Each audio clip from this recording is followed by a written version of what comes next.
All right. Good day, everyone. Thanks for joining us from around the world, wherever you are. Good morning or good night. We appreciate you being here with us today as we start this two-day symposium on science, technology, and innovation for the sustainable post-pandemic recovery in U.S. islands. I am Kaleem Shah. I'm Assistant Professor of Energy and Environmental Policy here at the Byrne School, University of Delaware, where I also lead our new Island Policy Lab. Our Island Policy Lab that's organizing this symposium is dedicated to leveraging scientific evidence, data, best analytical tools to identify practical policy solutions that are suited for the unique contexts of islands around the world and island jurisdictions.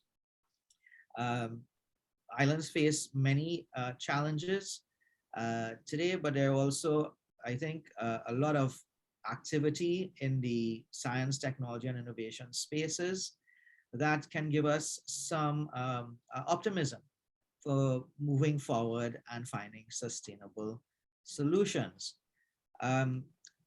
This session this morning focuses on one such area of sustainable development that is critical in island jurisdictions, and that is energy security, energy resilience. Islands face significant energy costs, be it electricity, vehicular fuel, and so on, but technologies for clean transitions to renewables exist, and many are in development. So we do have some opportunities to sort of change that equation towards this transition. Now, of course, we understand that there are many intervening factors from point A to point B, economics being one, sociocultural kinds of preferences, behavioral patterns another one, institutional and regulatory frameworks to be able to smoothen that transition or speed that transition up, and a number of other kinds of factors. Still, there are many bright spots, many initiatives going on across the world. We're focusing here today mostly on US island jurisdictions and the special context here, because partly in the context of US domestic policy and international policy, we want to make sure that the island jurisdictions do get equitable hearing and an equitable opportunity to be part of the conversation. That being said, we are also looking at the islands throughout the globe, including small island developing states, where I believe that there are cross-comparative lessons learned, best practices that can be shared amongst jurisdictions. So with that, I will pass it over to our keynote for this morning. But I just want to remind you, I'm getting a cue to remind everyone, please put your questions or your comments into the Q&A. We will be curating that in the background as the panel moves forward. And at the end of the panel, we will be putting some of these questions to the panelists for responses and to drive the discussion. So please go ahead, please feel free to put those into the Q&A. And with that, thank you very much again for joining us. We will start with our keynote. We're very happy to have with us today Dr. Peter Larsen. He is the senior scientist and leader of the Electricity Markets and Policy Department at the Lawrence Berkeley National Labs. And he will tell us a little bit more about the work that the labs are doing with respect to island communities or islanded communities, and also set the stage for the panel discussion to come. So with that, let me hand you over to Dr. Peter Larsen. Peter?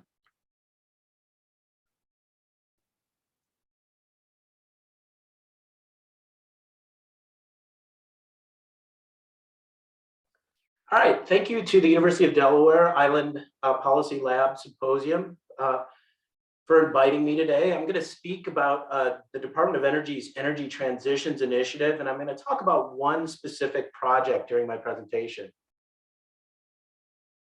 And I'm going to keep this very brief because I know we've got a packed agenda. So the Energy Transitions Initiative is a group in the Department of Energy that really focuses on islands and islanded power systems. And their mission statement is right here. This is a working version. This is a relatively new office, but they've been supporting a number of national labs and islanded systems now for a couple of years. So they're really focusing on promoting goals associated with sustainable sources of low-cost energy, promoting utility and community resilience. So that's a really important distinction, focusing on both the utility and the community resilience to natural disasters. And then really standing up the institutional capacity that's so critical to support local energy priorities and community self-reliance. One of the things we continuously hear from islanded systems is the importance of being self-reliant, not relying on other places to basically maintain their energy future.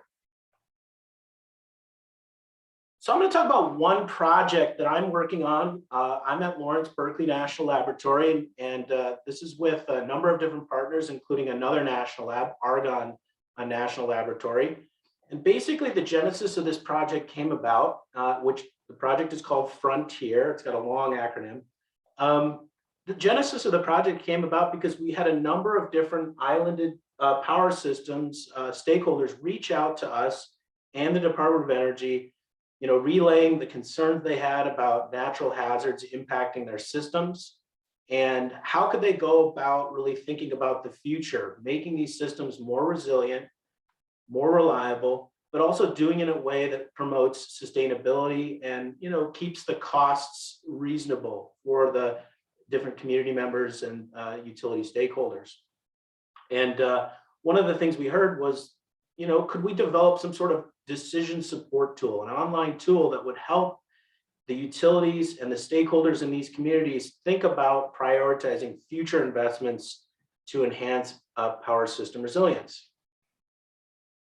And so the goals of the project were to develop a repeatable, flexible, and scalable framework for assessing natural hazard risk, as well as restoration pathways. So if you're confronted with a tsunami or a typhoon, what might be the impacts to your system, and how could you restore power quickly, and what types of investments could you make that really get the benefits to exceed the costs of these investments?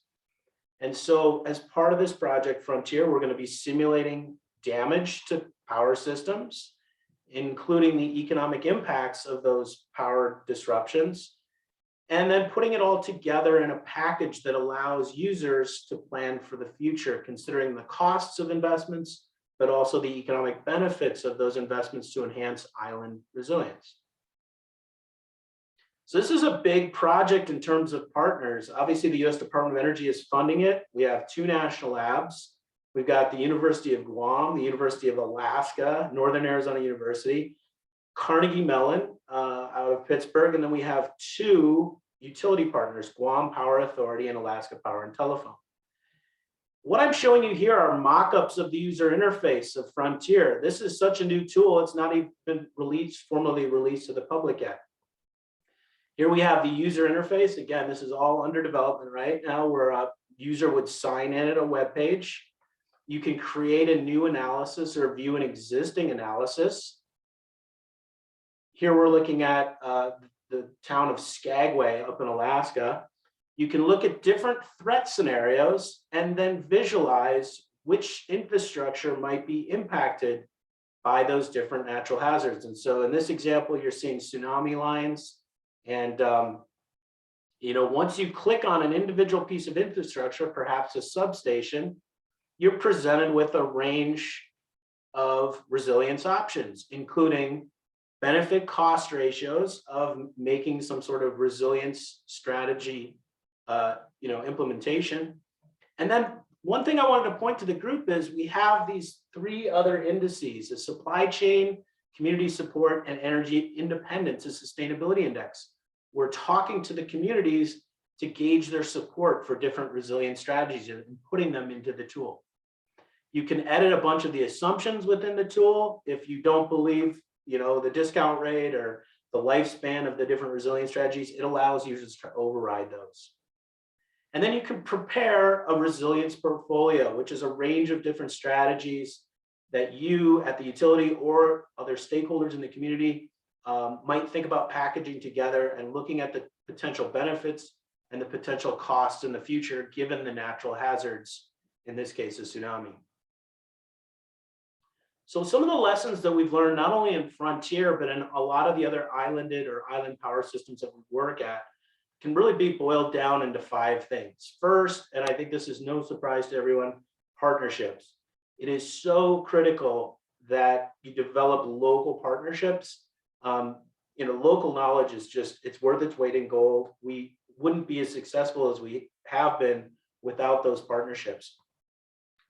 Data, and this is a really interesting one that we learned firsthand from the Frontier project, but I also know this is a challenge in a number of different projects I've worked on and my colleagues have worked on. It's really difficult to estimate risk to power systems or energy systems without information on the location and type of or characteristics of key energy infrastructure. In the mainland part of the US, we take this for granted. Utilities know where their infrastructure is, generally speaking.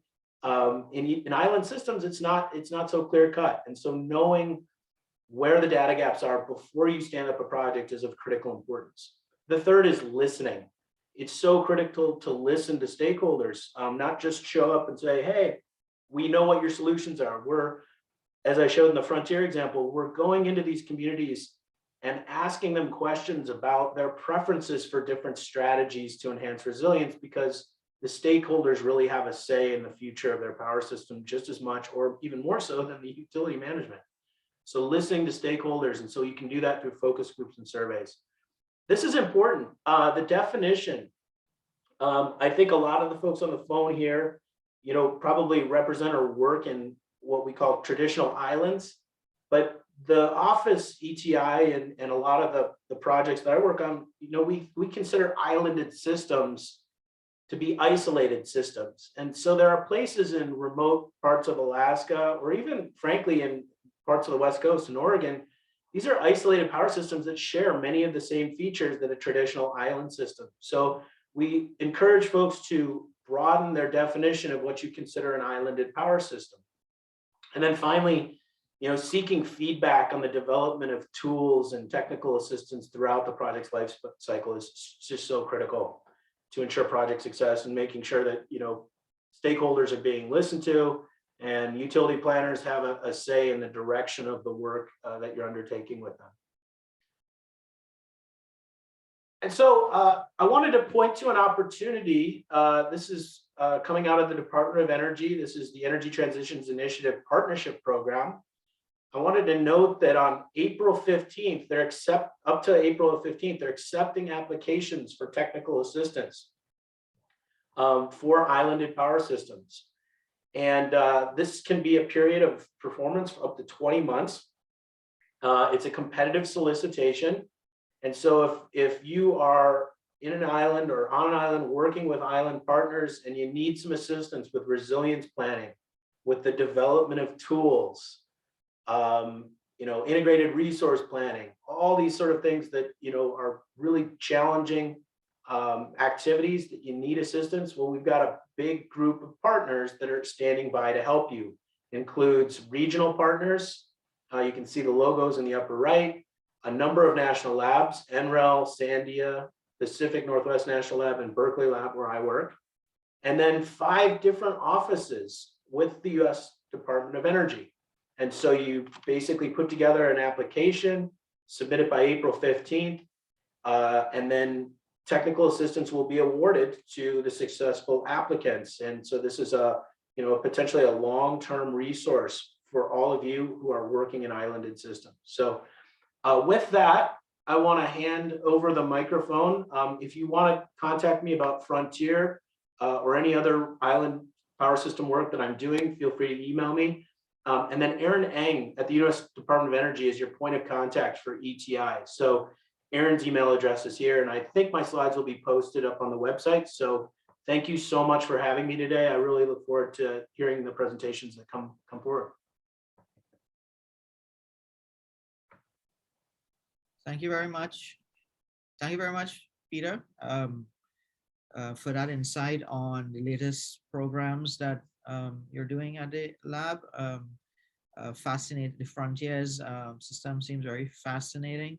I did have a quick follow-up question on that. You mentioned, obviously, we all deal with the lack of data and data quality issues.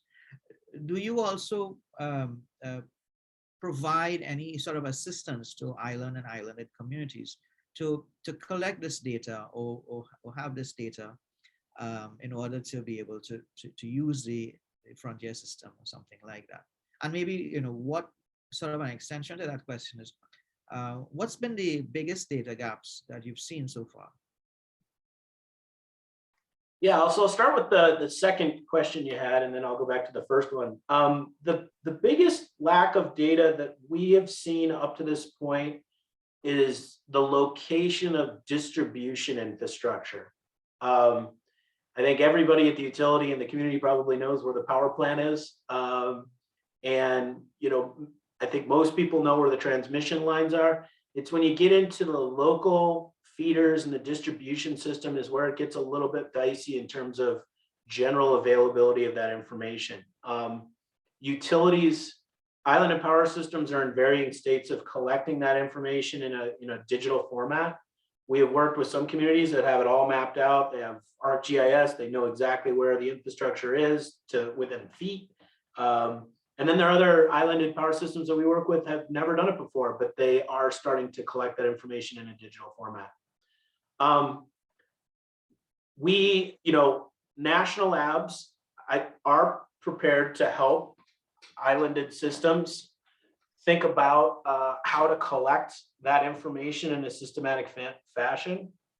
And I think that this ETIP, the Energy Transitions Initiative project partnership effort, I think that, in my opinion, a really interesting project idea for technical assistance might be finding some islanded communities that maybe don't have good information on the location or characteristics of their energy infrastructure, and requesting technical assistance to collect that information in a systematic fashion. I think that might be a really good idea. We've certainly talked to the Department of Energy about trying to do an inventory of islanded systems, not only in the US, but beyond, to figure out who's got what information, what format, just because you can't really do any sort of risk assessment without starting with that information. Excellent. Thank you, Peter. So with that, next we will kick off our panel discussion with our first speaker, and perhaps who better than to sort of give his perspective and maybe a little bit of a response to some of those comments by Peter than Dr. Gregory Guannel. Greg is the program director at the Caribbean Green Technology Center at the University of the Virgin Islands, and very much involved with Greg and the great work he's doing there on the energy strategy and a number of other projects. So we are going to get a good idea of what's going on in APA, particular island community of interest here. So with that, I'll hand you over to Dr. Gregory Guannel. Greg? Yes, good morning, everyone. Thank you very much, Kalim and your team, for having me today. Thank you, everyone, for being here today. So I will give a little bit of a perspective on what is happening here in the Virgin Islands with with our work and how we are sort of looking at this question of energy resilience. So I have a quick slide deck that I would like to share with you. So I will do this right now by sharing my screen. Hold on. Oops, sorry, there's issue. Okay, so the talk that was the keynote talk was very interesting because it touched upon a lot of points that I'm going to make in this presentation, but from a different point of view. And I'm really excited for the discussion that will occur at the end of our presentation. So this picture here is a picture of a broken telephone pole after Hurricane Irma or Maria that hit the Virgin Islands a few years ago. And very much as the keynote speaker said, when we think about natural disaster, hurricane, tornadoes, and others, we often think about energy sort of resilience and impact on electric grid. This picture here, I'm thinking maybe of people on the audience have seen it, but it's just the difference before hurricane in July and post-hurricane Maria. You can see the difference in amount of, light, meaning the sort of reach of the electricity grid in each of the island of Puerto Rico, Virgin Island, St. Thomas, St. Croix, and others. And you can really see the impact of this hurricane on the electric grid in general. This type of events, as this picture shows, that has a lot of impact, economic impact, as well as, a population impact. And so our goal is, really thinking about how to avoid this type of situation post-disaster, how to ensure that the electric grid and the energy sector is not adversely impacted, because it is a driver of the economy and the driver of so much that happens to our lives. And so this picture here was taken in Puerto Rico and sort of emblematic of all the discussion and all the energy, no pun intended, that was spent post-hurricane, post-disasters to sort of rethink the energy grid and the energy systems in the island, and sort of making a big push for renewable energy. And at the center that I'm working on with my colleague Arya Stoltz, we are spending a fair amount of time thinking about, what is the new energy policy for the territory post-disasters. And so we're thinking about, excuse me, the disasters, but the reality sort of give us an opportunity to really think about, what is our energy mix, and what does that mean for the way we build? What can we do to reduce our energy demand? What does it mean for transportation sector, and what is the role that we can play in the meantime as we go through those process in sort of reducing our sort of role or contribution to greenhouse gases emission and help reduce the sort of impact of climate change. And the goal, as mentioned, is not only to kind of come up with a more stable grid, but sort of really thinking about how to spur innovation, economic development, and potentially some more system integration. So with that, we embarked upon a project called the US Virgin Islands Comprehensive Energy Strategic Plan. And what you see here is the vision statement that we developed for the plan to create a resilient, equitable, and sustainable energy sector that promotes innovation and economic development while also reducing the environmental impact. So a lot of what I've mentioned so far is sort of what is guiding us through this process of really rethinking our energy strategy. But as we embark on this, there are the few, and just too many, not too many, but just a few key points that we are keeping in the back of our head to sort of help guide us in the type of strategies and goals that we want to promote. So the idea of future that we all have seen and think about is this sort of green future, clean energy, good food, good transportation, happy people in general. That means electric cars, that means low carbon homes, that needs, all this good stuff that is presented in this idyllic picture of the future.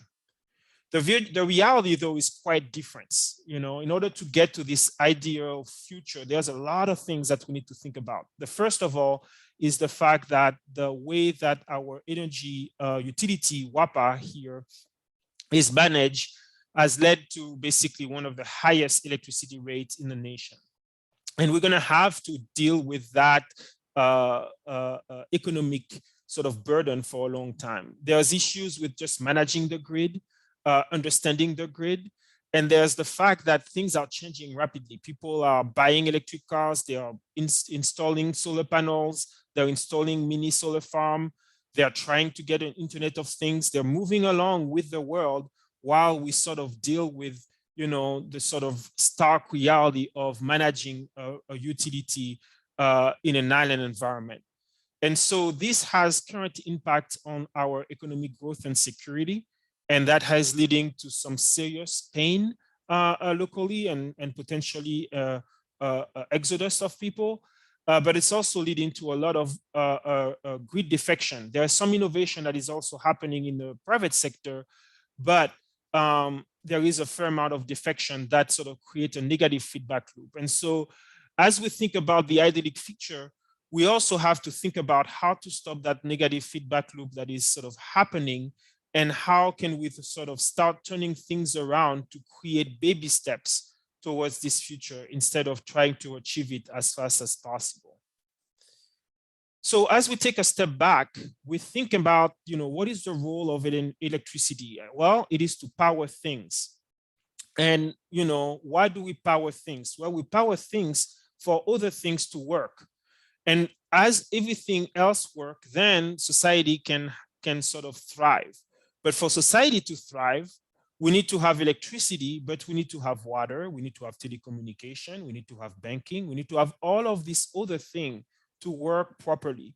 So this ideal future that I presented at the beginning cannot be achieved solely thinking 100% grid stability or investment in renewable energy. We need to sort of think a little bit about the context and environment under which this future, this transformation needs to happen, and sort of ask the question, how can we make it, how can we sort of allow it to happen?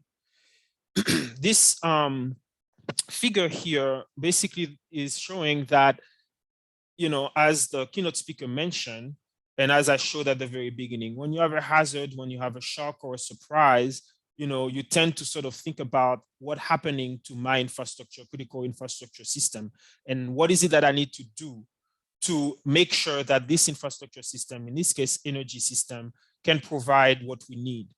But as you can see here by this sort of cartoon representation, if we don't have every single sector, if we don't have some sort of harmonious relationship between all those different sectors, we can have the strongest power grid that there is. We're still going to end up with a society that will not be stable because the other system has fallen. And so as we sort of think about what is the energy future of the territory and how can we come up with this idyllic picture, we need to think about what is it that we need to do on, solely the energy sector, but we need to, again, think about and ask ourselves and invite other people to the table to sort of say, okay, if I make this change, what does that mean for you? Can you then absorb that change? And, or what is it that you need to do for me to properly function so that we avoid this sort of, chaos, regardless of what I do after a shock or hazard or disturbance. And this type of concept was very well, illustrated by this paper led by a colleague from University of Puerto Rico called Pablo Mendez Lazaro, that shows that after the hurricane in Puerto Rico, when they interviewed a lot of people, energy was not really what they cared about. Even though, as you saw from the picture at the beginning, we had a lot of headlines, power transformation, et cetera, et cetera. Ultimately, people really sort of worried about things like mosquito, health, access to treatment. They worried about communication. They worried about access to clean water. They worried about other things that, are dependent on power, but that are more direct, have a more direct impact on their quality of life. And so as we're thinking about energy resilience, as we're thinking about this energy strategy, it's very important that we sort of really think about what are the consequences on other sector and how to engage other sector into the dialogue so that our strategies really sort of meet the need of the people long term. So with that said, this here is the vision statement for the comprehensive energy strategy for the territory.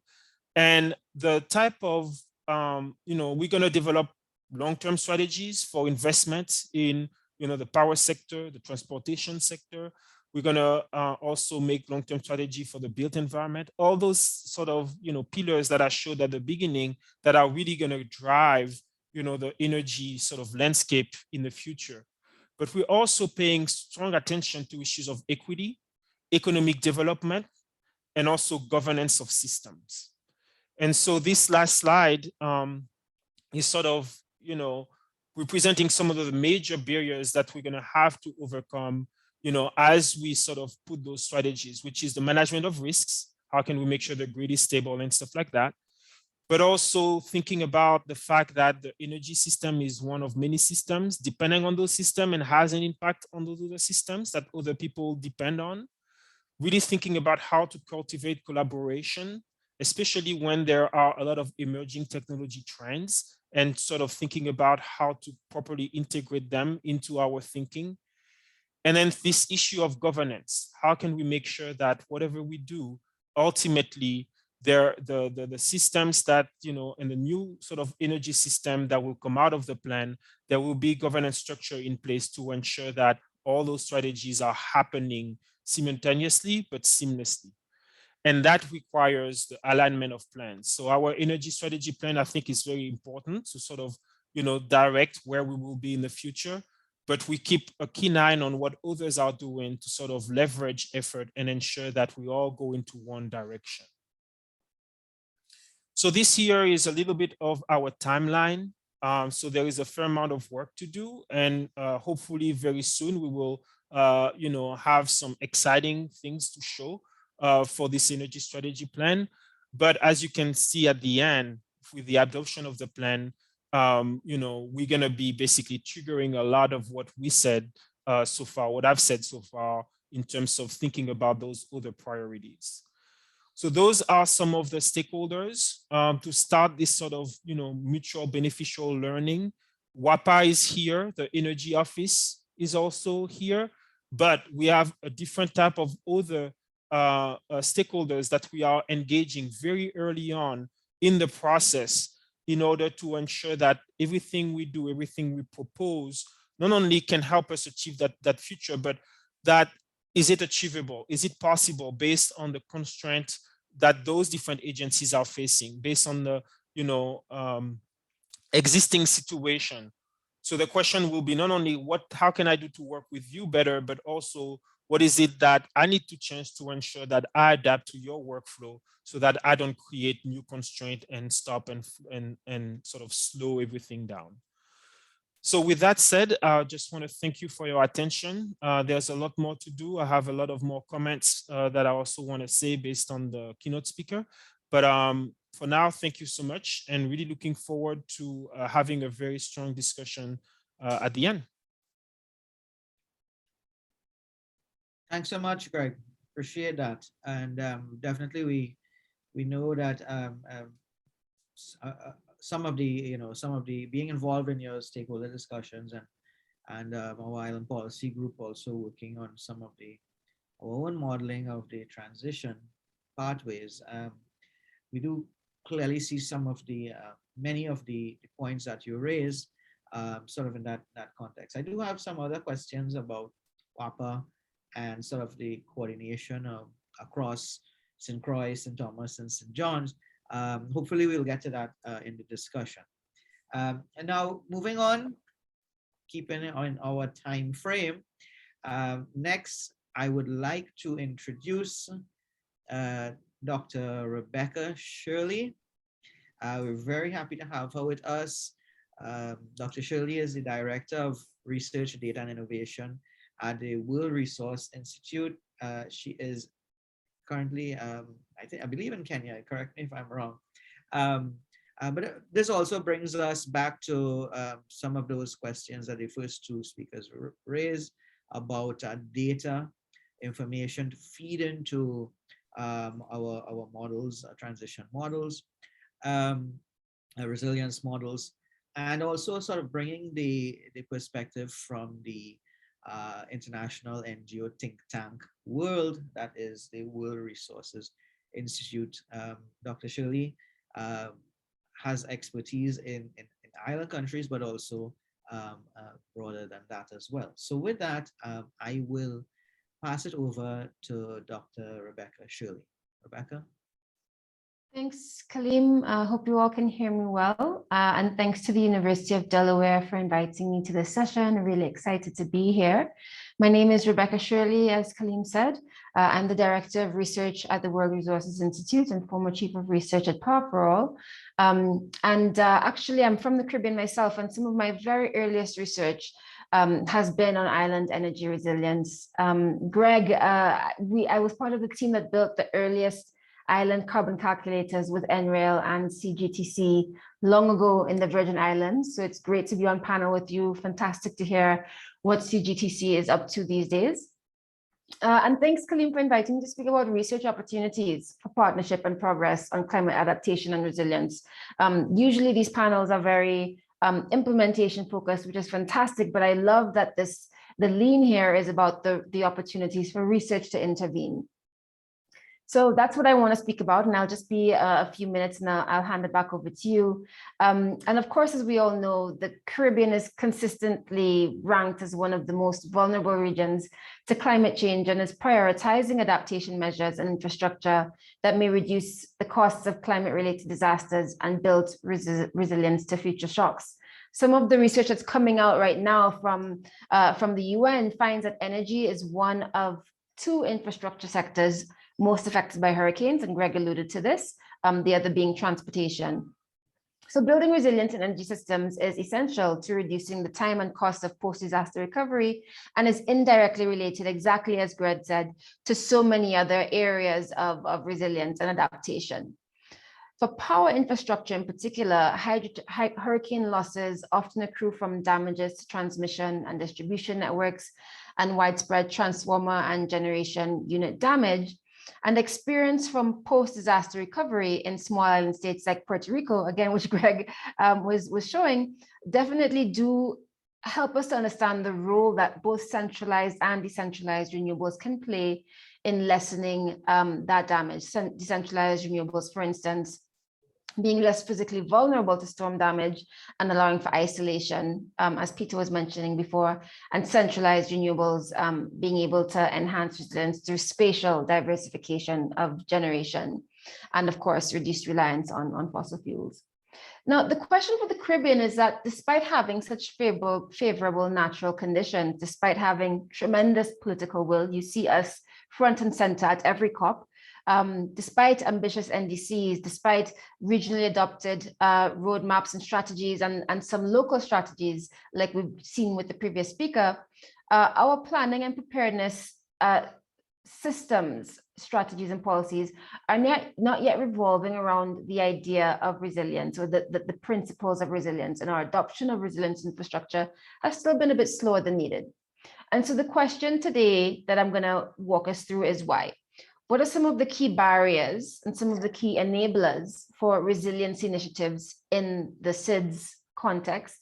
And what are some areas where research can directly support an advancement of the adaptation and resilience agenda in SIDS?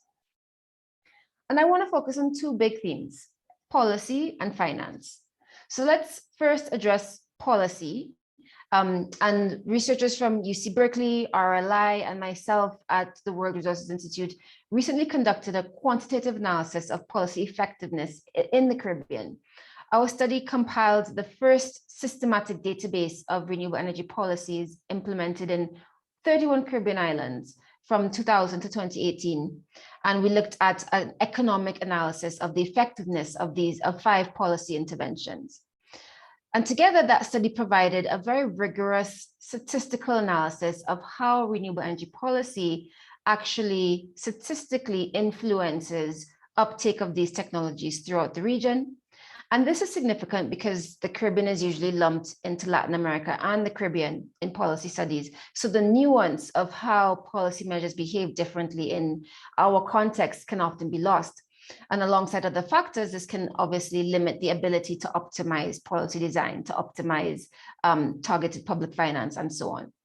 So I won't say too much about this study, as I'm sure Philipp, who's also on the panel, will be highlighting it. So Phil, I don't want to steal your thunder, but I just want to say that our analysis provided some evidence that didn't exist before that demonstrates the actual measurable linkage between renewable energy policy instruments, including feed-in tariffs, net metering, net billing programs, tax incentives, and so on, and the expansion of renewables across the region.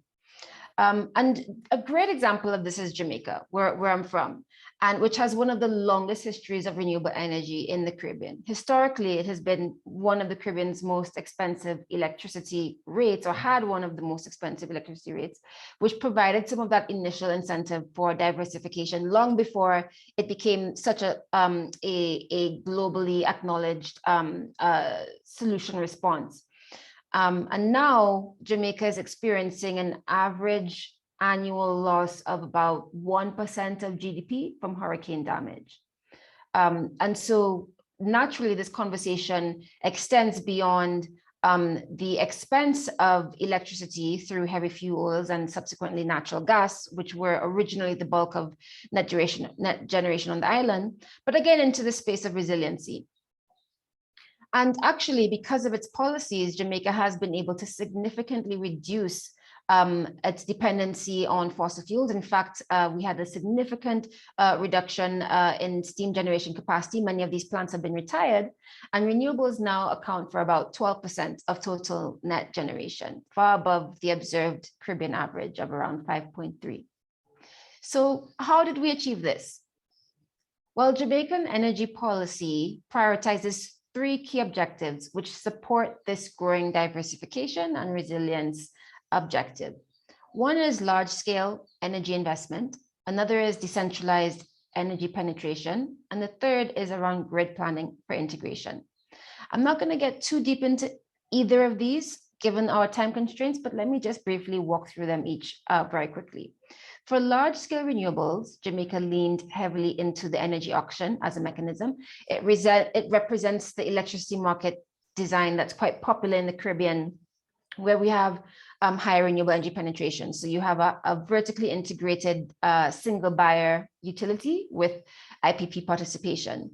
And since the market opened to IPP competition, there have been a couple of major renewable energy capacity auctions launched by the Office of Utility Regulation. And Jamaica is actually currently the only Caribbean country, if I'm not mistaken, to employ the auction mechanism. Others tend to focus more on the feed-in tariffs and tax incentive mechanisms. And it actually has, this approach has paid off, and Jamaica has seen hundreds of millions invested in over the past about 8 years, since 2015 onwards, in renewables. And in fact, approximately 80% of current renewable energy capacity in Latin America and the Caribbean is actually developed through public tenders and auctions. And Jamaica is a sort of a standout example of what this looks like in the island context. To incentivize decentralized renewables, which are also equally important to a resilient strategy, we've piloted a net billing program. This started early in 2012 through JPS, Jamaica's electric utility company, and its sole distributor for electricity. And the net billing program was highly successful.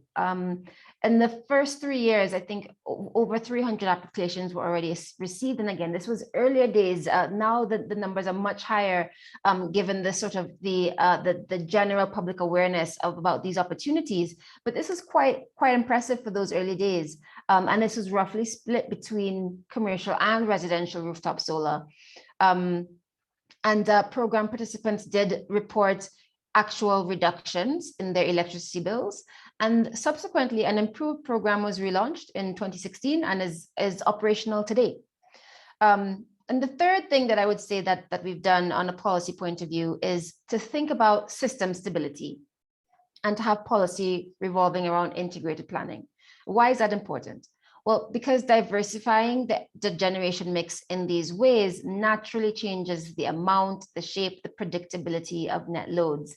And an integrated approach to systems planning that focuses on reliability, stability, security, and power is crucial to managing a modernized grid. And so JPS in 2016, after it started to notice some stability issues due to the increasing RE penetration, actually developed an integrated resource plan that includes a reserve margin plan, a smart meter rollout, a hybrid storage system, and so on. And so I bring up this case study to show how an all of the above type approach with specific mechanisms that directly target large scale generation and attractive incentives for distributed or decentralized generation can actually drive renewables deployment and therefore contribute to energy resilience. But it also sheds light on some important research questions. First, as I just mentioned, is understanding the linkage into resilience. So we don't have a good sense right now of the impacts of increased renewables penetration on the grid and grid management. As I mentioned, JPS started to notice this issue and developed the IRP. And so continued grid monitoring of quality of service and other data analytics can support here. And this involves understanding the performance and behavior of islands and systems, which Peter spoke about in the beginning. Secondly, I would say that we don't have a good understanding right now and don't at least have published research that demonstrates whether the impacts of this increased diversity in the generation mix is being felt as improved disaster response. This data might exist internally to some utilities or otherwise, but research that demonstrates this in a public way using satellite imagery, AI learning tools to monitor infrastructure is actually quite important. And I think this gets to the Frontiers project that Peter mentioned as a great example. So the second area that I want to talk about briefly is finance, because of course, as we all know, policy alone is not sufficient to drive technology shifts. And Caribbean islands must work very hard to address the enabling environment that allows them to access finance. I would actually argue that the challenges in securing the scale and type of finance that are needed for resilience can be attributed to three main characteristics of Caribbean islands. Research is showing our limited access to international capital markets has a big role to play here. So we tend to be able to access, our ability to access international capital is costlier and more limited than that of our Latin American neighbors due to smaller markets and limited opportunities for returns and so on. There is secondly, the ineligibility for overseas development assistance. So of course, as we all know, most islands are considered to be middle or middle high income by GDP per capita metrics, which does poorly reflect on the distribution of wealth on the ground. But that does mean that official development assistance flows to the region have been on a clear downward trend relative to other developing regions. And then third is high indebtedness compounded by, of course, the COVID-19 pandemic and increased hurricane intensities. So structural characteristics, including limited economies of scale, global trade policies that are insensitive to small export capacities and so on, do affect us and have contributed to the Caribbean being among the most indebted regions in the world. Servicing debt requires ongoing payments on average of 20% of government revenues in the Caribbean. This then not only has the impacts of making debt and access to finance more difficult, but it also reduces the national budget that's available for local investment in climate adaptation and disaster risk reduction, thereby increasing vulnerability. So the combination of these three characteristics, I've argued, is resulting in a higher characterization that makes borrowing quite difficult and unsustainable for us. And these challenges are compounded by the sheer complexity of the process and the processes involved in accessing funds and other issues. And there are a suite of resilience-focused funds that are now, and investment coalitions that are now emerging to address this need. Some of the participants on this very call might be engaged in some of these. Of course, the Climate Smart, the Caribbean Climate Smart Accelerator, the Inter-American Development Bank's Sustainable Islands Platform, the Caribbean Regional Resilience Building Facility, and many other existing global initiatives that directly support Caribbean governments, including the Coalition for Climate Resilient Investment, CCRI, and the Adaptation Finance for Mainstreaming Program. And these global commitments to support resilience building in the Caribbean are important signals that much more support is needed to help us overcome some of those challenges that I mentioned earlier. And again, they show us where research and data can be contributed, because this is where comprehensive regional resilience investment plans based on data and credible projections, such as those being developed in the Virgin Islands that Greg showed us, are so instrumental because they can inform decisions and the prioritization of financing. And further, more direct cooperation is needed between the public sector, the international community, the private sector, and the research community to harmonize our methods of cost-benefit analysis for resilience investments and emphasize the inclusion of social and environmental criteria therein. So I want to pause there, Kaleem. I don't want to take up too much time. I'll end my comments there, but I hope that it was useful to just kind of walk through the landscape of what energy resilience is looking like in Caribbean regions, walking your audience through why this is important, what some key policy levers look like, what finance barriers remain, and how research can support further investment and adoption of infrastructure for resilience in small island states. Thanks. Thanks so much, Rebekah. A whirlwind of information, as you said, landscape. So I really appreciate that. Many points to mention. I really appreciate you taking the time to sort of walk us through that landscape, particularly also because we have a number of students, including graduate students here. So sort of identifying some of those pertinent research questions to get them thinking. I really appreciate that. I'm sure that'll be very useful for them. And also bringing in the issues of integrated resource planning and financing, and the idea of building this resilience, right? And also the climate aspect of resilience, which is so important in the Caribbean region. And as we focus on the U.S. island territories and Caribbean, Pacific, and so on, and understanding from Jamaica, as a sort of as I say, right? So hurricanes don't respect legal jurisdictions, right? Hurricanes don't respect exclusive economic zones. So this is a conversation that we need to have as well across the region. So thank you very much, Rebekah. So with that, Dr. Larsen has to leave before we end. So I'm just going to pause here before we get to our two other panelists to take one or two questions for him.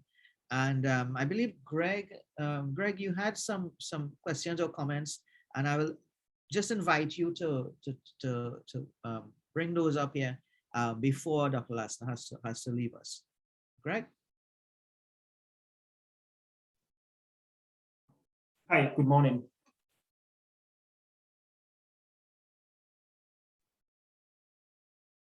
Yeah, Greg, Peter has to leave before we end. So I just wanted to give you an opportunity to slip in a quick question or two or some comments. As you had mentioned, you had some on your mind. Oh, no, well, it was, I don't have a particular question for Peter. It was more of a general sort of comments related to what was mentioned at the very beginning in terms of, the data needs that Peter sort of mentioned, that were sort of required to do the type of analysis. And I guess it was more of a comment and a general question related to the fact that, in a lot of cases, because of the issues related to sort of governance and the issues related to just sort of managing the systems, which we see the consequence in the VI. I didn't go too much in detail because of time, but the accessing data and getting this sort of initial setup that Peter was sort of asking for, and I think Kaleem and Pravesh you also sort of, we're asking for similar type of information. It's just very, very difficult because the systems in general, the infrastructure systems in general, or at least I can speak for the VI, is not sort of set up. The way that they're managing it is on a day-to-day crisis, sort of mode, so, taking the time to take a step back and, gather all the data that are required to do the type of analysis that you were mentioning, Peter. It requires a lot of forethought and a lot of sort of advanced thinking and long-term strategy, just to kind of have everything sort of laid out and be able to ask the proper question to sort of, run the type of analysis that you are talking about. So again, it was not so much of a question, but just a general remark that I was hoping, maybe others have, can share some of those thoughts. And the previous speaker, I think, addressed some of those barriers. And so, yeah, so that's pretty much what I wanted to say, is it requires a big machine behind. Thanks, Greg. Peter, before you have to leave us, do you want to comment on that or anything else from the speakers we've heard already? Yeah, I completely agree with what was just said. It's what we found is that there are very few island communities that have detailed information on electricity infrastructure, energy infrastructure. The vast majority are just like what Gregory was saying, that they've got other issues to deal with, and sort of systematically mapping and cataloging all their infrastructure is really nice to have, but they have higher priorities in the sort of immediate term. So I would just offer up that, as I mentioned before, this ETI partnership program, this might be a really good idea that you might think about submitting for technical assistance. If you notice that, an island that you're working with has, wants to collect this sort of information, sees the value in it, maybe lay out a technical assistance request to have, the full support of the Department of Energy, the national labs, and a bunch of regional partners help you go about thinking through collecting that information in the future. Thanks a lot, Peter. We will definitely follow up with that. And with that, we continue with our next two speakers. Next up, we have our very own University of Delaware distinguished professor, John Byrne. He is professor of energy and climate policy here at the Biden School, and he also leads, the founder and director of the Center for Energy and Environmental Policy, CEEP, here at the University of Delaware. Accolades too many to mention here in 10-15 minutes, but today Professor Byrne will speak to us about sort of a unique project that he has been working on, and perhaps implications or thoughts on how that might intersect with the island and islanded communities type of discussion we're having. So with that, let me invite Professor Byrne to take the floor. JB?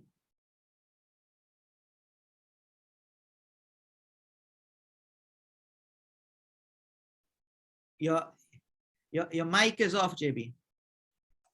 Sorry, I thought that was being handled. So, but thank you very much, Philipp, for the opportunity and for the introduction. And I think unique is a very kind and diplomatic way of introducing my proposal for this particular symposium. I would like to introduce an island archipelago and what we've learned that is probably not on your radar screen, and but I think it may have some very interesting implications for island communities. Most of my work in island communities came out of work at the Intergovernmental Panel on Climate Change, which I've been a contributing author to for a couple of the assessments, and then with the UN Framework Convention on Climate Change, the Center for Energy and Environmental Policy is an official observer organization, and we have submitted a variety of briefs over the years in that negotiation process. My thought for this morning, or depending, we have a colleague from myself from Scotland this evening, is to introduce an idea that hopefully it is one of those that you can expect from academia, but it is a 6,000 foot or so, you'll learn why I'm using 6,000 in just a minute, a view of the problem, but I hope it will provide some thought and help. I want to congratulate Doctors Guannel and Shirley for giving a very careful coverage of the multidimensional character of the problem. I'm going to probably not tell you as much in one respect. I would have thought of talking about finance, but I didn't. I'm sorry, that's my mistake. But in any case, I'm hopeful that I can give you some thoughts on the challenge that we face from a climate point of view, as well as from a sustainable energy point of view. And so with that, let me sort of begin by a statement that will catch some maybe by surprise, but I'm going to try and provide data to you to support that in many ways, our effort to move forward on post-pandemic sustainable energy development is not any longer. If we had done this symposium 10 years ago, there would have been a good deal of discussion about sustainable energy and its economics. But actually, its economics has greatly improved. And I just thought I would give you this graphic from the US's Energy Information Administration that provides levelized cost estimates for all of the major sources of generation of electricity in the US. My team has added energy efficiency, which I will justify in just a second. But to the left are the conventional carbon and I think nuclear, nuclear is on here. Standard, if you will, standard model generation that built much of what we now have as a system, both at the grid level and it was handling these large plants and at the generation level. But interestingly, over the last 10 years, these options are being beaten at the levelized cost level. That means that you add all of the costs of generation, all of the costs of maintenance and distribution and so on, all of the costs for fuel over the lifetime of the plant, you divide it by the amount of electricity it's expected to provide. And these numbers give you, it's a well-established metric that's used in the utility industry. It gives you a way to compare. There are problems with it, but this graphic in any case is these are real ordered plants for commissioning by 2022. And you can see that with the exception of some natural gas units in the US currently, photovoltaic, solar power, which I think has an important role to play in the island community for a whole host of reasons. And then energy efficiency. This is building energy efficiency, upgrading the quality and performance of the various electricity using devices in our buildings, that these two together are actually highly competitive in the market today. And it's why I'm trying to suggest to you that the older hurdle of the economics of these systems has been significantly addressed. And we are now at a point where we could actually begin to think of a grid system and a supply generally of electricity that goes beyond what was built in the 20th century. Currently in the United States, this is a 2016 study, and I only did this briefly last night, just quickly trying to find the data on grid parity for solar electric generation.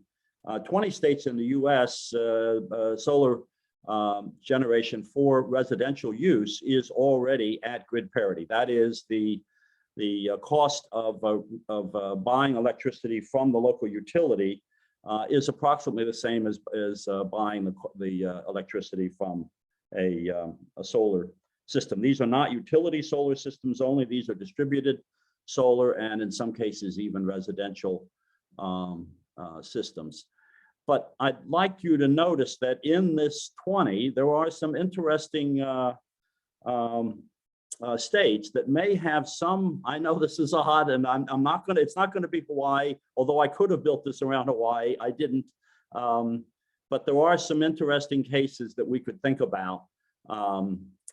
And the one that I'd like to ask you to think about for just as a thought experiment, this is a thought experiment at this point, but there's an island archipelago that you probably wouldn't ordinarily discuss on the question of building a resilient islanded system, which of course New York City is required to do. And some of the lessons that have been learned, and there are other aspects to this that are important.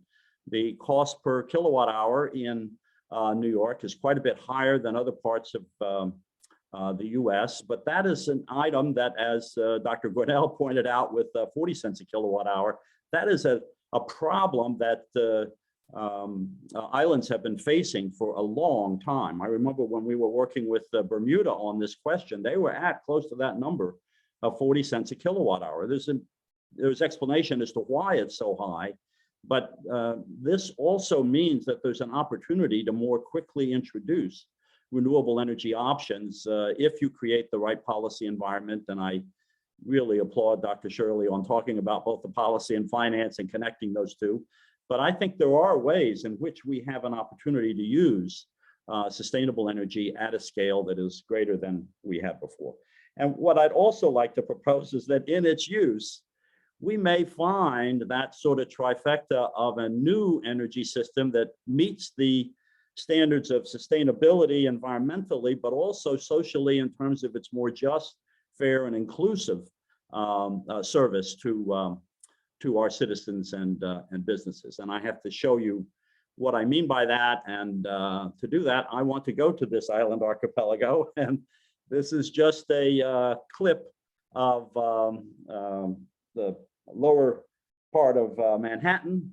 And in order to understand what I am trying to propose, I'd like to introduce you to a bit of data work that we did, which is the reason I said 6,000 feet, 2,000 meters, if thereabouts, is the LiDAR database that's been assembled from drone work that allowed us to actually portray in 3D form the built environment of New York. This involved about 4 billion data points, and it involves about 1 million different structures in the 5 boroughs of New York. And I'm just suggesting to you that what I'm going to show you here is an indication of what an opportunity might be. This is a thought experiment. We have an alum who's working at Consolidated Edison. No one is inviting us to help them do what I'm about to say, but I'm just offering to you that this is the kind of thing that we can think about and the implementation mechanism that might make this interesting. So if you use that data, you discover that one of the things that this particular archipelago has in abundance, but this would be true of some of the apex cities in, for example, Caribbean islands, they have an awful lot of rooftop real estate. And if you remove the shading effects from other buildings and from where the sun is and so on, and you remove other things that are on the buildings and so on, you still end up with this enormous opportunity. There's actually solar energy already being collected on this rooftop real estate. It simply isn't being converted to useful electricity. And at this stage, that map that I gave you before in grid parity, now I can come back to that. New York City charges about 18 cents a kilowatt hour, which is below what some of the islands pay. But its distributed solar systems are charging roughly 14 cents a kilowatt hour. I want to just carefully reprise that. You pay 18 cents from the existing system, and there is the opportunity if you shift to a sustainable energy option, where I would include both the efficiency and solar in this. But anyway, you can also do wind. I just, this was enough work to get to this, so we've done solar. And here is the kind of impact that you would have if you use just that smaller percentage of rooftop real estate, involving about 50% of the total roof area that is available in New York City and in its 5 boroughs. This is the power demand by hour for May and August in New York, the 5 boroughs together. This is if you cut back about 20% of use based upon high efficiency improvements. Right now, energy efficiency typically costs roughly about 5 cents a kilowatt hour. So against that 18 cents, there's a substantial investment opportunity that comes. And then if you use perhaps first as a pilot public buildings, that's what we introduced in New York. And then you begin to think about using buildings as a whole. New York City has an interesting outcome in May and in August where high demand exists. And that is that between the hours of roughly 10 a.m.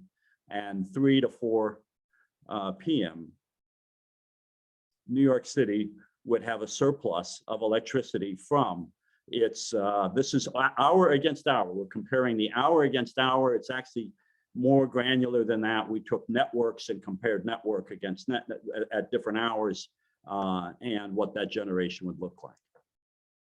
The result of that is that we get this kind of very interesting portrait about New York trying to meet its peak.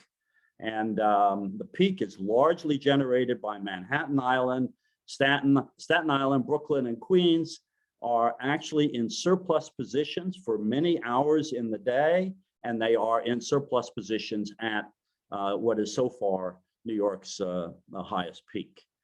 But the interesting thing I would ask you to consider about this, this portrait of opportunity in New York is that if you were to use tools like that, you would actually have an ability to create, certainly in several daylight hours. This is without getting into battery storage, which is another item that we could get into.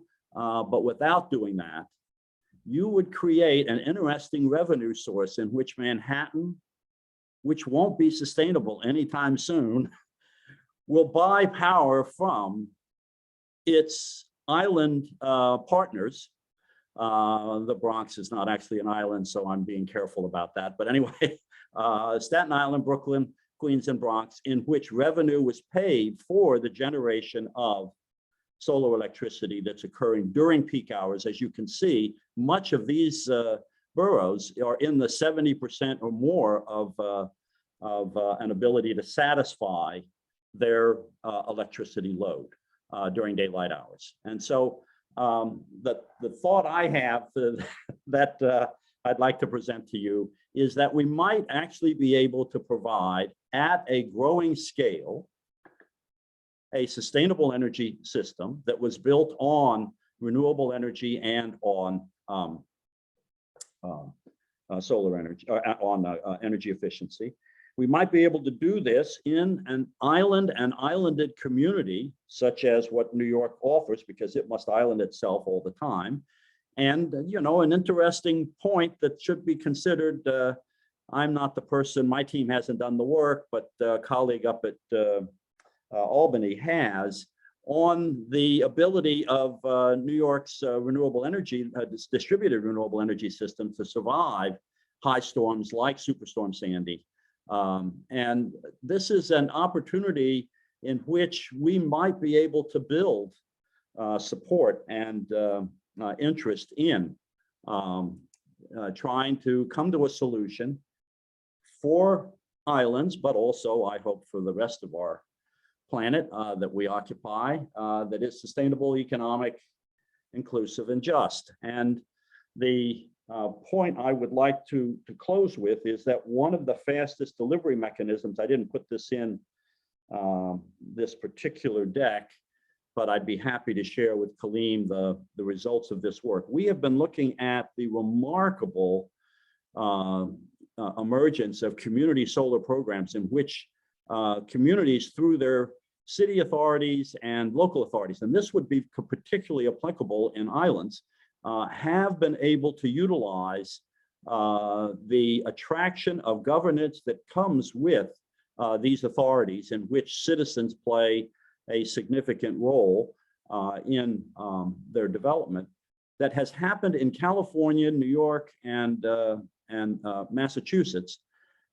These community solar programs that are not IPPP based, these are instead, for example, a city or a group of cities get together in a joint powers authority, and then they work on either direct investment of in solar and energy efficiency in their communities, or they hire contractors to do this kind of work. But it is for the purpose of creating a community solar viable community solar system and its maintenance for these local communities. And it has taken off. There are parts of the PG&E territory in California, it's one of the largest utilities in the United States, that have surrendered the market for renewable energy development to these community solar initiatives. So that's my spin. I know it's a bit outside the box, and I think Drs.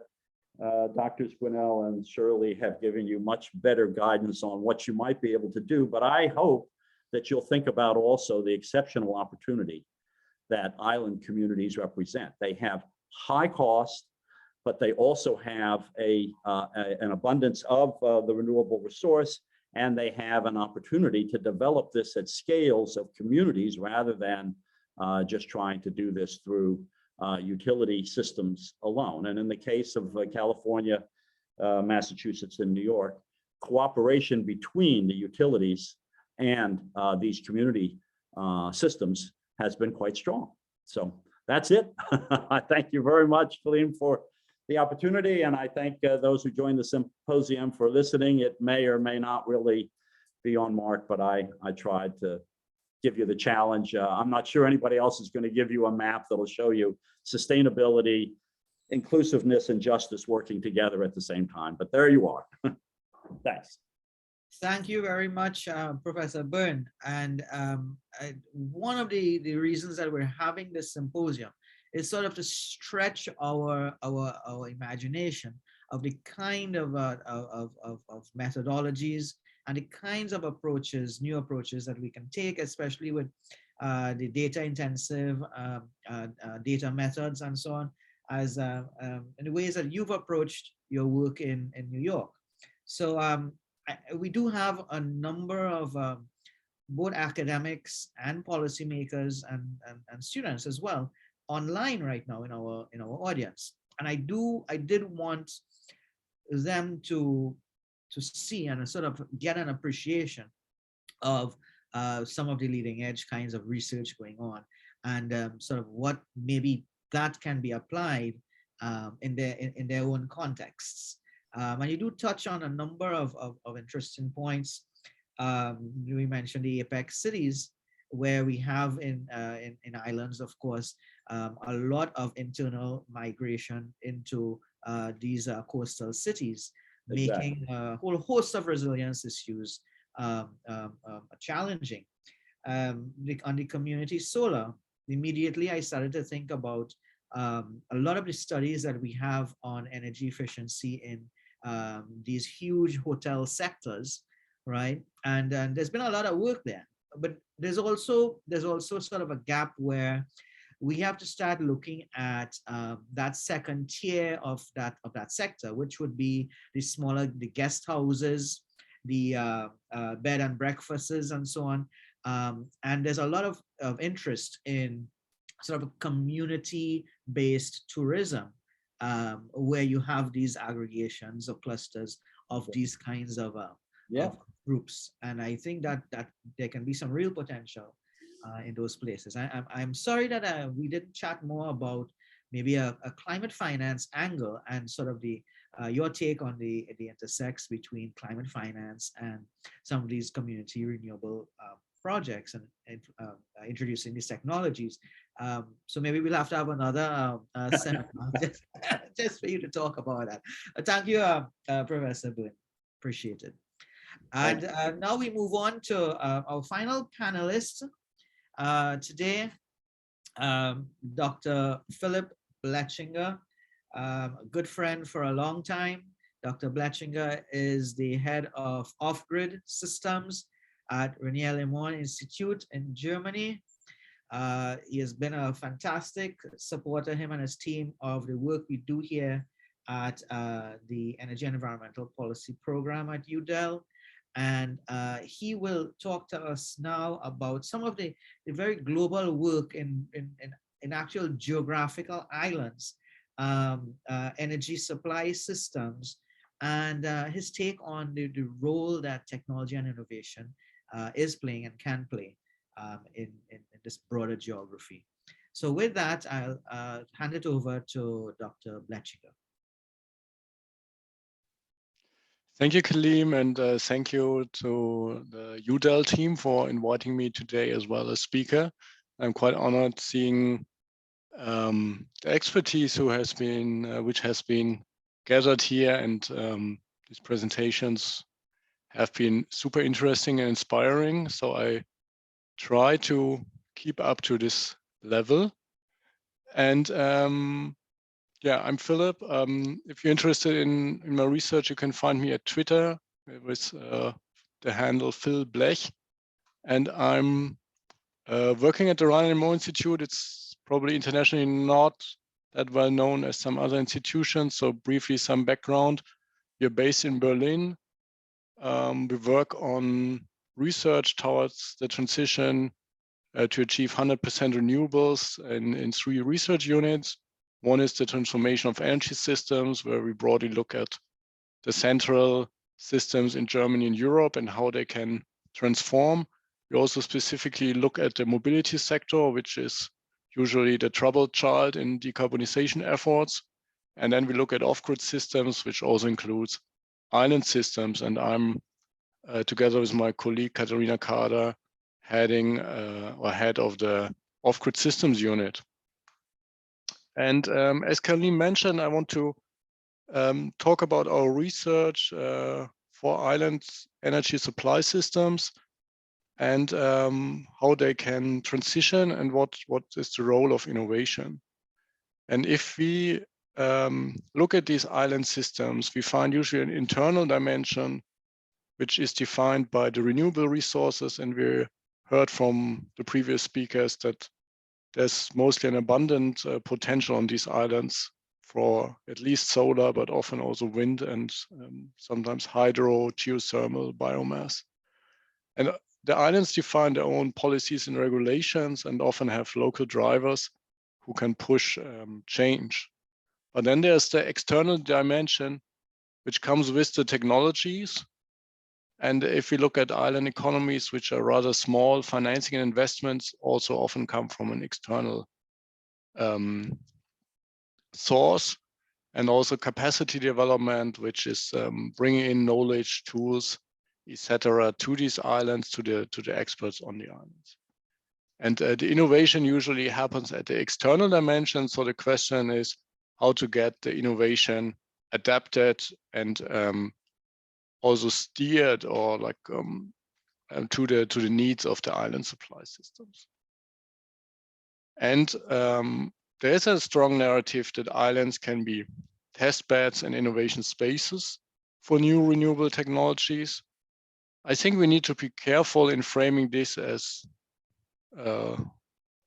something good, yeah, because you can also think about, okay, let's just develop something, try it on an island. If it doesn't work, it's not our problem, it's the island's problem. No, let's see this as a chance for both for innovators and the islands to receive these latest innovations at a very early stage.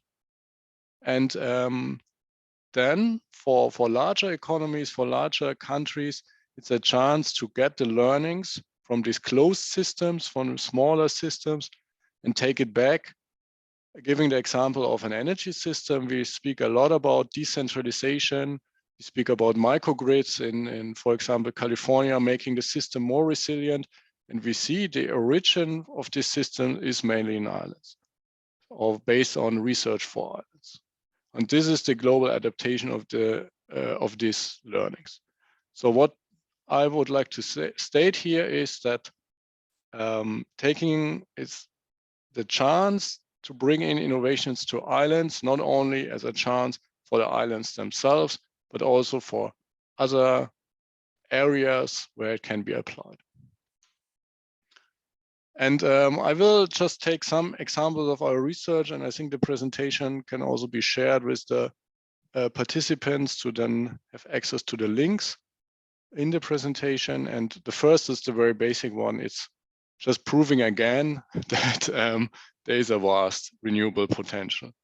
And here we simulated more than 2,000 individual island systems for islands between 1,000 and 100,000 inhabitants, and compared the cost of renewables with the cost of diesel supply. And this is the one hand, right? On one hand is the low cost of renewables, and the other hand is the high cost of the fossil supply systems, which are mainly diesel, heavy fuel oil plants with high fuel costs.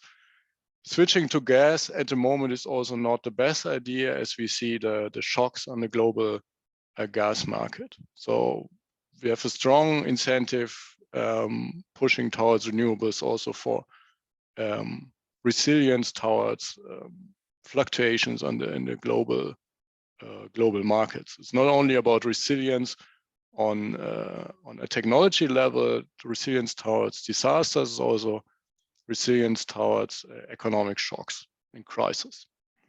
So here's just let's say another proof on that end.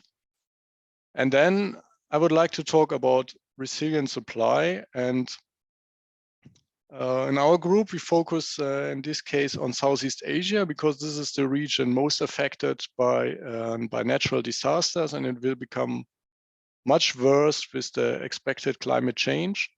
So taking on the first presentation by Pete, we're also looking at how to do resilient planning, how to combine these dimensions into energy system optimization. Usually you optimize towards costs and maybe energy independence or renewable share.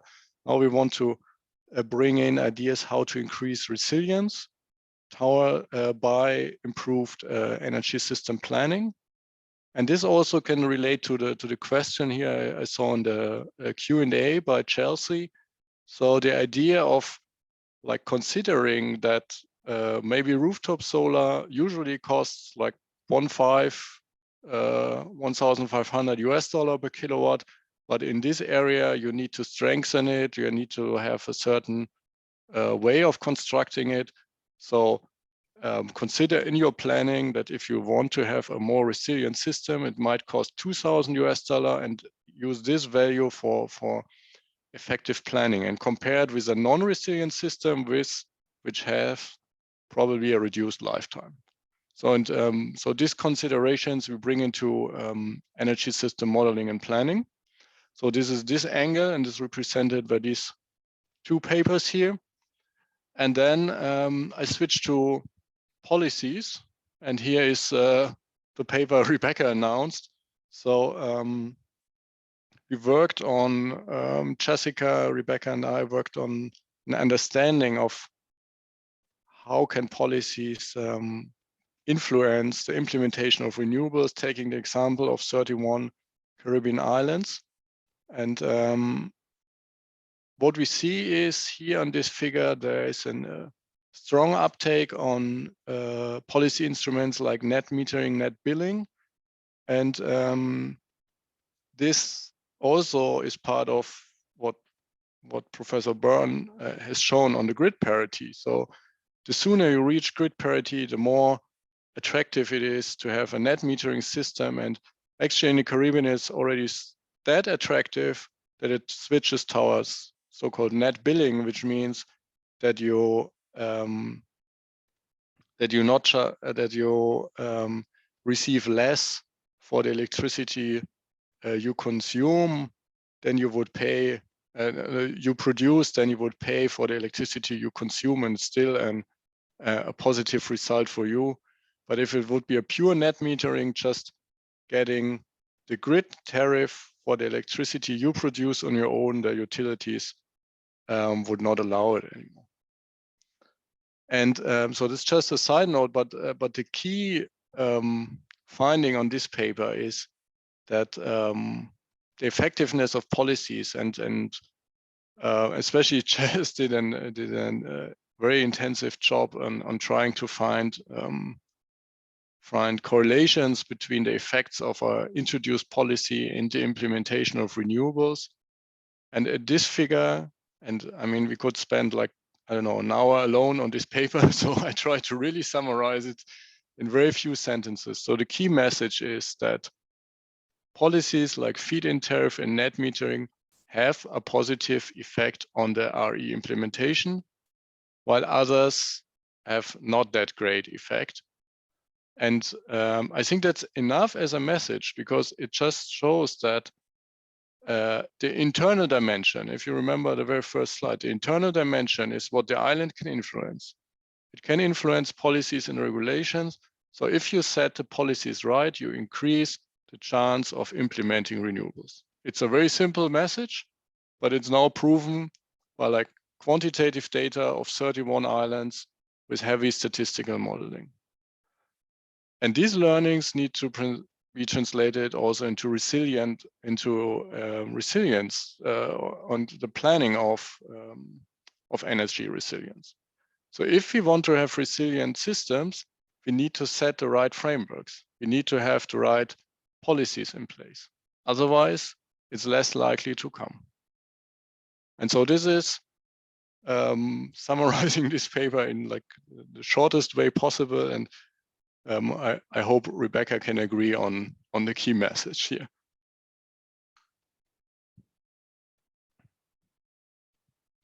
And now I also want to speak about barriers in general for implementing renewables. And this is, I decided now to have it in this order. Sometimes I also present it the other way around, because in some other research also related to the Caribbean, we found that the main barriers for implementing renewables are lack of policies and frameworks. And now we just have discussed that they can push this forward. But there are also other barriers we need to constantly reflect on, because there is, and I didn't put a figure in the presentation here, but there is, we compared the RE implementation globally with the one in the Caribbean, and you might think, just based on resource availability, that the Caribbean would lead, but they have a significant lower RE implementation than the global average. And so from this economic and technical perspective, this is it's just every energy system model tells you like build 80, maybe always almost 100% renewables on each island to have the most cost-effective system. But there are many other factors which can delay such implementation or can boost it. So we saw the policies can boost it, but not all islands have these policies in place, so they lag behind.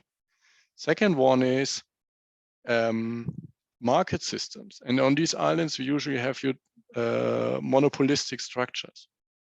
If you have a utility with a strong monopoly in the island's energy system, and they don't have any incentive to change, you can bring in the best policies and have like local drivers and everything. But if the utility just continues with fossil-based supply, then it's hard to change it, because it's hard to bring in new players in a 100,000 island people island economy. How to bring in a liberalized energy market? It's very difficult. So we need to understand also this unique characteristics of islands and take this into account when we speak about applying innovation, applying renewables, and so on. And then in a broader sense, I would like to, kind of inspire you in the discussion in the next today and tomorrow when you have a workshop, that it's not only about electricity supply. We also speak about transformation of the transport sector. And again, we have unique opportunities on islands, and together with my colleague Sakia, who might be a fellow at UDEL soon. So you have a chance to discuss more with her. We looked at these opportunities for island states on the mobility transition. And what we find is that especially the transition towards, on one hand, electric mobility can be simpler than in larger countries based on the matching travel profiles. So you have mostly short distance travel, which is beneficial for, and like a lot of stop and go, maybe like mountainous environments, and all this favors an electric vehicle over a combustion engine.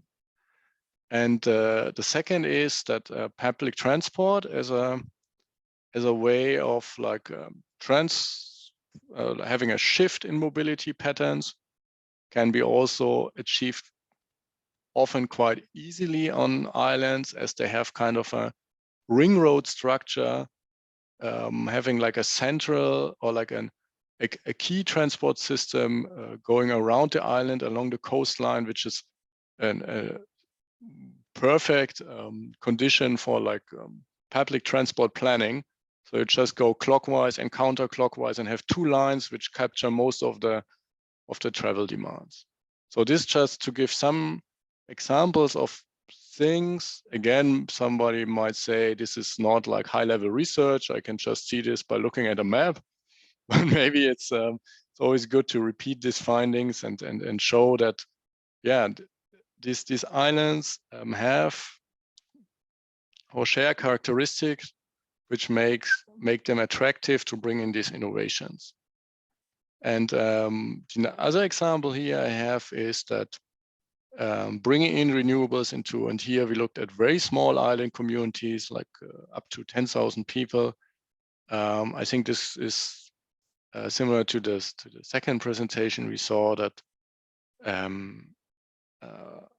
electricity access like drives a lot of different or has a lot of different impacts on the livelihoods. And of course, so the sustainable electricity access with renewables, and ideally sustainable and resilient electricity access has then a high leverage to create positive side effects on these islands by like supporting economic activities, supporting, as we find it for many electrification projects, like security by providing light, reducing emissions on a local level by electric cooking, and so on. Yes, so this was like the academic travel through our island research, and trying to summarize the key takeaways. So again, renewable resources are there, and I could even expand this to not only energy supply systems, but also for transport systems. And the local transformation, like on the local level, you can set the frameworks right, but you need to have the external support, which means technology, financing, knowledge, and innovation. And it's kind of, I mean, you need both. So if you don't have the local support and incentives, you're locked in structures like monopolistic utilities where there's no need or will to change. So these both dimensions need to go hand in hand, and eventually a successful transformation on these islands then can serve as a blueprint for other larger islands or even larger countries, in even industrialized countries, where we can then adapt some of these solutions. Yeah, thanks a lot. And as I said, I will provide this presentation to Kaleem and Pravesh, who might share it with the participants here, because I also listed some of my colleagues I mentioned here with their research, so you're also able to contact them directly if you like. So thank you very much. And yeah, as I said, I try to be as fast as possible for so that we are only a little bit over time at the moment. Wonderful. Thank you very much, Philip. Appreciate that. We are a little bit over time. If everyone can indulge for a couple more minutes. And thanks for sort of that idea of reinforcing sometimes what we think we know already, right? And also touching on some of the work that I focus on the institutional analysis and the regulatory analysis, regulatory systems and so on in these island contexts in terms of energy resilience and security. So that is well met. And again, we're very happy to continue this relationship with RLI, Philip, and we are actually going to be welcoming in April our first visiting scholar, one of Philip's doctoral students, Zakia, here at UDEL. She will spend some time with the Island Policy Lab and the Biden School. So very happy about that. Given our time constraints, what I would like to do is the couple of questions in the chat I'll pass along to specific panelists, if you don't mind. But I do want to give quickly an opportunity for closing thought or comments on what the other panelists may have mentioned. To first Dr. Shirley and then to Professor Byrne. Rebekah? Thank you, Kaleem. As you can see, it's getting dark on this side. So we're 8 hours ahead in Kenya. But yeah, I think what a fantastic group that you put together. I really enjoyed hearing all of the different research products that Phil talked about. Really enjoyed the sort of the parallel thinking as it pertains to New York that John brought to the table. And of course, really enjoyed the talk from Greg and Peter. I think what this shows, I'm not sure who the audience all is here, but if this audience is predominantly students, graduates and masters, and perhaps undergrad at UDEL, I think that you're seeing here a number of research opportunities for engaging on the resilience challenge, both from a US-centric point of view, but also from a Caribbean lens, as we brought to the table. And of course, if we had more time, we could have talked about what's going on in the Pacific. A lot of my PhD work was in Southeast Asia. We could talk about what's going on in African islands, which I wasn't able to get to just because of time constraints.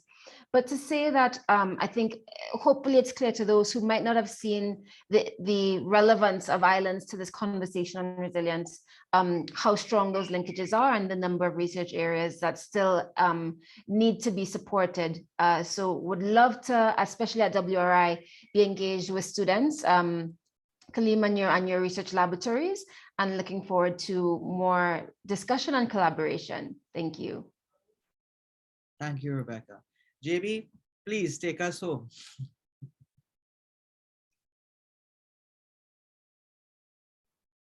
Your microphone, JB. Oh. Yeah, my microphone is okay. Is it all right? Yes, that's fine. Okay, all right, all right. So yeah, I want to squeeze in one point, I guess, that actually Dr. Shirley's presentation reminded me about.